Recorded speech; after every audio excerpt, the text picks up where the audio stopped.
भीतर भीतर सब हो चुका है। आप लोग आश्चर्य हो जाइएगा कि कैसे हो गया। लालू जी बड़े हैं तो बड़े रहेंगे ही ना। सारे सीटों पर बंटवारा हो चुका है, सारे सीटों पर बंटवारा हो चुका है।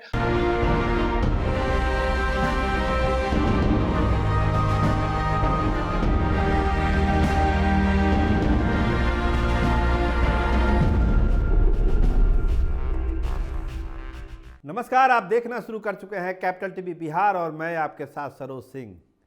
देखिए, एक जो लाख टके का सवाल पूछा जा रहा था हर एक सत्ता से गलियारे से लेकर चौक चौराहे पर, चाय की दुकान पर, कि क्या महागठबंधन में सीटों का बंटवारा हो गया है, अगर हो गया तो किस रेशियो में हुआ है, किस पार्टी को कितनी सीट मिली है।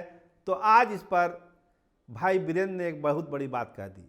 लोग कहते थे कि राजद की तरफ से कोई बयान नहीं आ रहा है, जनता दल यू के नेता बोल रहे हैं, कांग्रेस के नेता बोल रहे हैं, सीपीआई के लोग बोल रहे हैं, माले के लोग बोल रहे हैं, हर पार्टी अपना अपना दावा कर रही है। जनता दल यूनाइटेड 17 सीटों पर दावा है, कांग्रेस का 11 सीटों पर दावा है, सीपीआई का 3 सीटों पर दावा है, माले का 5 सीटों पर दावा है। तो राजद खामोश क्यों है? लालू यादव कुछ क्यों नहीं बोल रहे हैं? वो पार्टी क्यों शांत है? तो आज एक बड़ी बात कह दी भाई बीरेंद्र ने। प्रवक्ता भी रहे हैं, पहले राष्ट्रीय जनता दल के बड़े नेता हैं, लालू यादव के खासम खास हैं। उन्होंने कहा कि आप लोग बेवजह परेशान हैं, सीटों का बंटवारा महागठबंधन में हो चुका है, आप लोग को जानकारी नहीं है। औपचारिक लिस्ट आप लोगों को मिल जाएगी। राष्ट्रीय जनता दल की तरफ से सीटों का बंटवारा कर लिया गया है, जिसकी जितनी हैसियत थी उस हिसाब से सीट दे दी गई है। पांचों उंगलियां बराबर होती नहीं है, तो आप जानिए कि जिसकी जितनी ताकत थी जमीन पर, उस आधार पर सीटों का बंटवारा हो गया। तो भाई, अगर सीटों का बंटवारा हो गया तो फिर कांग्रेस क्या कर रही है? जनता दल यूनाइटेड क्यों परेशान है? माले क्यों परेशान है? सीपीआई क्यों परेशान है? जब बंटवारा हो ही गया, सबको बता ही दिया गया, केवल पत्रकारों को और लोगों को औपचारिक रूप से नहीं बताया गया है कि कितनी सीटें बटी है। तो ये जो कोऑर्डिनेशन कमेटी है, टिकट को लेके कांग्रेस बड़े बड़े मीटिंग कर रही है, परिचर्चा कर रही है, कोऑर्डिनेटर से रिपोर्ट ले रही है, सर्वे हो रहे हैं, जनता दल यूनाइटेड के लोग भी अपने हिसाब से तैयारी कर रहे हैं। तो ये सब क्या है? ये सब बेईमानी है, ये बेवजह हो रहा है सारा।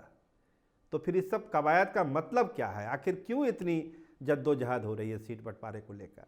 अगर सीट बंट ही गया है, जैसा कि भाई बीरेंद्र का दावा है, अभी आपने सुना भी, आप पूरा सुन लीजिए भाई बीरेंद्र क्या बोल रहे हैं, फिर हम बात को आगे बढ़ाते हैं कि दावा उनका क्या है सीट बंटवारे को लेकर। सीट बंटवारा हो चुका है, आप लोग को पता चले जब आपके यहाँ जाएगा। हमारे यहाँ कोई लड़ाई नहीं है, ये लड़ाई केवल गोदी मीडिया लड़वाते रहता है।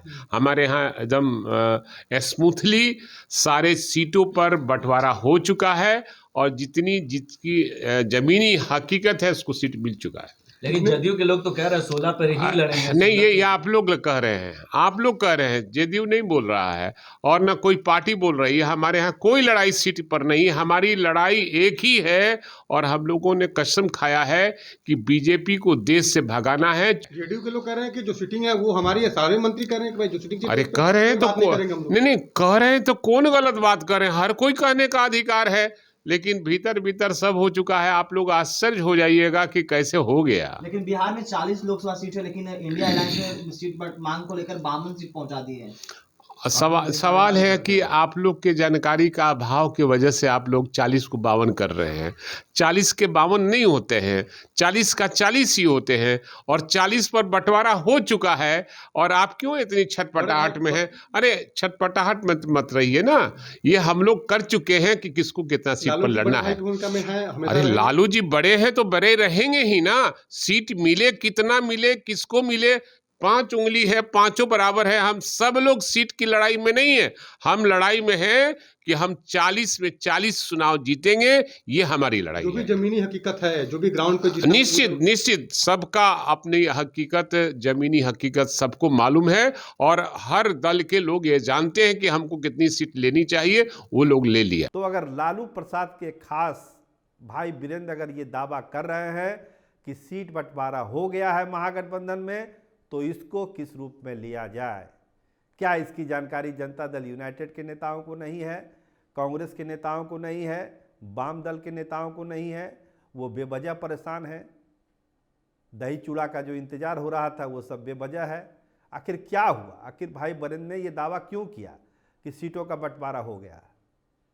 कुछ तो बात होगी, या राष्ट्रीय जनता दल ने एक इशारा किया अपने सहयोगी दलों को कि अब ज़्यादा बोलने की ज़रूरत नहीं है, जो होना है लालू यादव ने फाइनल कर दिया है। क्या ये एक संकेत, ये एक इशारा राष्ट्रीय जनता दल अपने सहयोगी दलों को भाई बीरेंद्र के मार्फत देना चाहता था? आखिर बात क्या है? अगर कोई इतने दावे के साथ कह रहा है कि सीटों का बंटवारा हो चुका है, आप लोग परेशान मत होइए, बेवजह परेशान हैं, पत्रकार भाई बिना मतलब का दिमाग लगा रहे हैं, बंटवारा हो गया है, आप लोग शांत रहिए। सीटों की संख्या का जो आंकड़ा है वो आप तक पहुंच जाएगा। आप अपने चैनल में, अपने अखबार में दिखा दीजिएगा, छाप दीजिएगा, कहीं कोई दिक्कत नहीं है। तो इतने विश्वास के साथ अगर भाई बीरेंद्र कोई बात कर रहे हैं, इसका मतलब है कि राष्ट्रीय जनता दल ने अपना होमवर्क पूरा कर लिया है। और दही चूड़ा के बाद उसका ऐलान भी जैसा कि भाई बीरेंद्र कर रहे हैं। चूँकि हम लोग बार बार कह रहे थे कि लालू प्रसाद राजनीतिक परिस्थितियों को समझ रहे हैं, सबकी ताकत को देख रहे हैं। राजद ने अपने हिसाब से जो सर्वे वगैरह कराया था उसकी भी रिपोर्ट आ चुकी है, उसका भी अध्ययन किया गया है। तब जाके कोई एक अंतिम लिस्ट पर लालू प्रसाद पहुँचे होंगे। निगोशिएशन होगा, इसमें कहीं दो मत नहीं है, लेकिन मोटे तौर पर राष्ट्रीय जनता दल किसको कितनी सीटें देगा इसका खाका जरूर अब तैयार हो गया। जैसा कि भाई बीरेंद्र के बातचीत से और उनके दावे से ऐसा लगता है। तो राष्ट्रीय जनता दल ने आज एक बड़ा दावा करके अपने सहयोगियों दलों को दबाव में लाने की कोशिश की कि अब ज़्यादा बोलने की ज़रूरत नहीं है, जो होना था वो हो गया। राष्ट्रीय जनता दल को जितनी सीटें जिस पार्टी को देनी थी वो राष्ट्रीय जनता दल ने तय कर दिया है। दही चूड़ा के बाद ये सबको पता भी चल जाएगा कि किसको कितनी सीटें दी गई है। तो इंतज़ार तो करना ही पड़ेगा अभी दही चूड़ा तक। लेकिन भाई बीरेंद्र के इस दावे के बाद ये तय हो गया कि कोऑर्डिनेशन का कहीं ना कहीं अभाव जरूर है। अगर भाई बीरेंद्र मीडिया में आकर ये दावा कर रहे हैं और दूसरे लोग परेशान हैं कि सीट कैसे बटेगा, कांग्रेस कोऑर्डिनेटर की बैठक कर रही है दिल्ली में, जनता दल यूनाइटेड के नेता बयान पर बयान दे रहे हैं, स्वघोषित उम्मीदवार भी बहुत सारे आ गए हैं। अभी गोपाल मंडल ने कह दिया कि हम भागलपुर से चुनाव लड़ेंगे, नीतीश कुमार से मेरी बातचीत हो गई। सीतामढ़ी का आपने सुन ही लिया था कि भाई देवेश चंद्र ठाकुर वहाँ से प्रत्याशी होंगे। तो बहुत सारे स्वघोषित उम्मीदवार भी घूम रहे हैं। लेकिन भाई बीरेंद्र के दावे के बाद इतना तय हो गया कि कहीं ना कहीं दिक्कत जरूर थी। राजद ने अपने हिसाब से एक लाइन खींच दी है कि इसी लाइन पर उसको बात करना है। सहयोगी दल अब उनकी बात कितनी मानते हैं ये तो सहयोगी दलों पर है। लेकिन हैरान तो कर दिया जनता दल यूनाइटेड और कांग्रेस को भाई बीरेंद्र के इस दावे ने कि महागठबंधन में सीटों का बंटवारा हो गया। तो अब देखिए इस बयान के बाद क्या क्या प्रतिक्रिया आती है। अगर सही में सीट बढ़ गई है तो ये फिर नीतीश कुमार और कांग्रेस के लिए बहुत अच्छी खबर नहीं है, क्योंकि इनका दावा अपने पर है। लेकिन अभी जब बातचीत नहीं हुई, एक टेबल पर लोग बैठे ही नहीं, तो फिर कैसे कोई इतना बड़ा नेता बाहर में आके ये दावा कर रहा है कि सीटों का बंटवारा हो गया। तो सीटों का बंटवारा अगर हो गया है तब तो बहुत अच्छी बात है। लेकिन जिस परिस्थिति में ये दावा किया गया है, जिस राजनीतिक माहौल में ये दावा हुआ है, उससे तो यही लगता है कि ये रास्ता और कठिन होता जा रहा है सीट शेयरिंग का। और कल ही प्रोग्राम में हमने कहा था कि संख्या मायने नहीं है, कौन कहाँ से लड़ेगा, किस पार्टी के पाले में कौन सी सीट आएगी, ये ज़्यादा महत्वपूर्ण हो गया है। तो आज के भाई बीरेंद्र के दावे के बाद लगता है कि ये लड़ाई थोड़ी सी और आगे अभी जाने वाली है। देखिए होता क्या है, इंतजार करिए। दही चूड़ा भोज का एक बड़ा आयोजन हो रहा है राबड़ी निवास पर। मुख्यमंत्री नीतीश कुमार को भी उसमें आमंत्रित किया गया है। तो दही चूड़ा के बाद जो सियासत होनी है वो होगी। लेकिन भाई बीरेंद्र के आज के दावे के बाद पटना से लेकर दिल्ली तक का सियासी पारा गर्म है। आप देखते रहिए कैपिटल टीवी बिहार। आपका बहुत बहुत धन्यवाद, बहुत बहुत शुक्रिया।